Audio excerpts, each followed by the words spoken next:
Le fameux petit clin d'œil pour l'Expandable de l'époque. Quand j'avais pris la trilogie, c'est vrai que comme tout le monde, depuis le dernier opus de Expandable 3, sorti 2014, nous sommes presque à 10 ans bientôt que cette franchise n'avait rien pondu.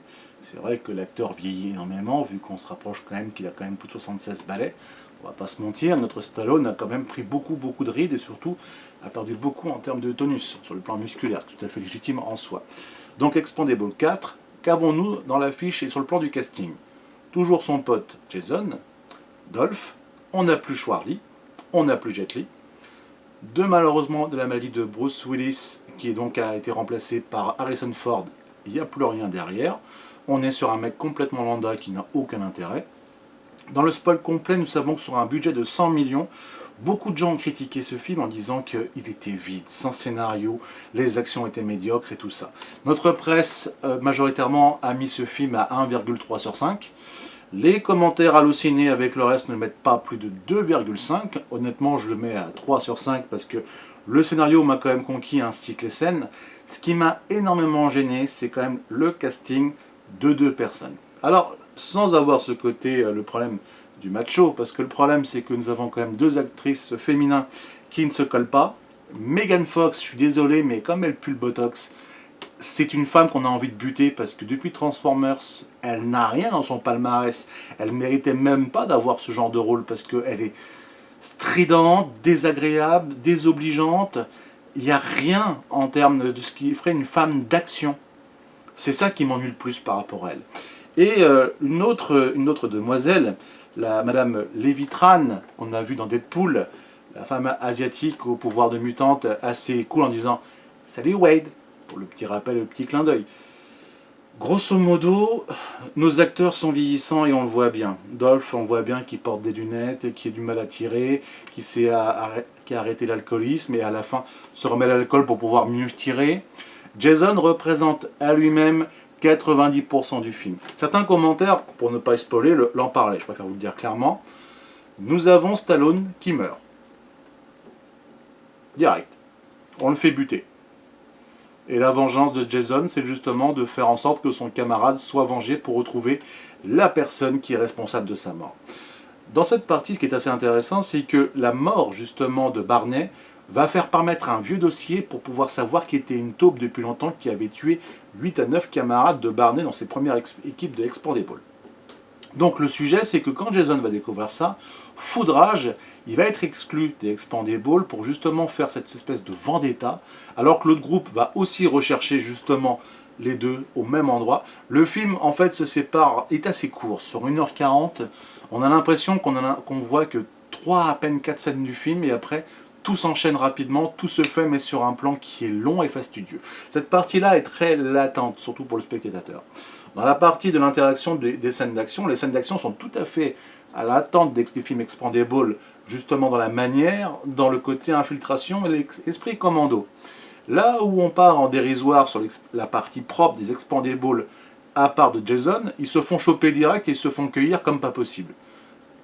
T'as l'impression qu'on voit une équipe Johnnyville qui n'a aucune connaissance militaire et tactique. Pourquoi pas par rapport au niveau des scénars. Le seul truc, c'est que par rapport au niveau de tous ces acteurs, c'est Jason qui tient l'affiche et la tête du film. Alors, pour tous ceux qui l'ont adoré dans Un homme en colère, le truc avec Mégalodon et compagnie, pour les puristes Jason, vous en êtes pour votre pognon. Ça, je suis entièrement d'accord. Là, on est quand même sur un Splinter Cell en puissance. Là, il nous joue son meilleur film d'action à lui tout seul. T'as l'impression qu'il va se faire Rambo. Justement, c'est ce petit côté qui est un petit peu clin d'œil, justement. Car Stallone étant Rambo, c'est Jason qui prend sa relève. Et comble de l'ironie, lors de la fin du film, on se rend compte qu'en fait, notre camarade Stallone n'est pas mort. Le petit coup de théâtre vers la fin. C'est là aussi où tu te dis quand même que on le voit peut-être pas venir, certains n'y espéraient pas, mais ils le font réapparaître, justement pour le besoin du film, juste pour le scénario, pour dire, en fait, j'ai joué la comédie, c'était juste pour ça, pour que tu puisses faire le travail à ma place. Ça a beaucoup déçu quand même ceux qui ont décrit justement à la fin de ce film. J'ai pas voulu regarder pour voir l'intégralité des commentaires, pour me faire ma propre opinion. J'en suis un peu déçu en soi. Ça reste convenable, c'est pour ça que je mets 3. L'action, le scénario et justement certains personnages principaux me conviennent. Là où je vais clôturer avec vous, c'est la partie au niveau des méchants. Dans le premier, on a un mec de la ex-CIA qu'il faut buter. Dans le 2, on a quand même justement notre camarade Jean-Claude Van Damme qui joue une putain de brute et compagnie. C'est un vrai tueur, ça se voit rien qu'à sa tête. Un ancien camarade justement d'Expandable pour Mel Gibson pour le 3. On avait des putains de méchants qui marquaient les esprits. Or, dans le 4, c'est qu'une petite taupe de rien du tout. Et il n'y a que le sous-fifre qui joue vraiment ce rôle, on va dire, vraiment de putain de mec à buter. Mais là, on n'a rien qui nous tient en haleine par rapport à ça.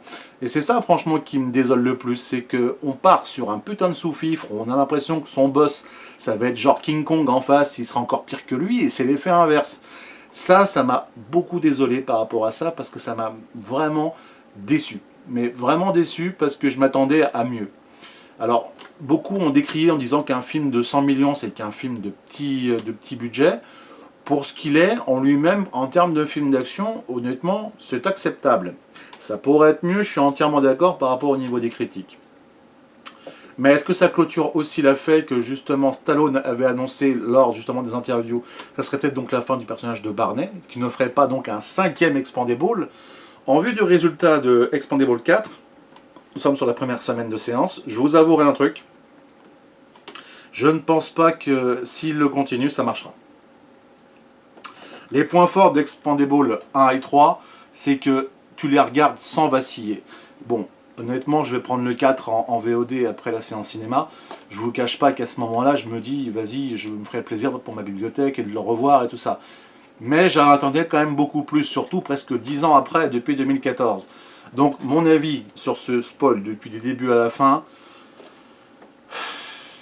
attendez de le voir en VOD, honnêtement. Parce que ça vous vaudra peut-être le coup par rapport au prix du billet, parce que ça coûtera voilà, beaucoup moins cher de se dire si vous n'aimez ou pas ce film, honnêtement. Mais sincèrement, oui, comme beaucoup, j'aurais aimé beaucoup plus. Mais c'est vrai que la bande-annonce nous faisait flipper, je comprends certains, mais honnêtement, voilà. Ceci c'est donc ma petite séance par rapport donc à Expandable 4, j'espère qu'elle vous a donc convaincu, et j'espère que vous aussi, vous allez quand même l'apprécier malgré tout.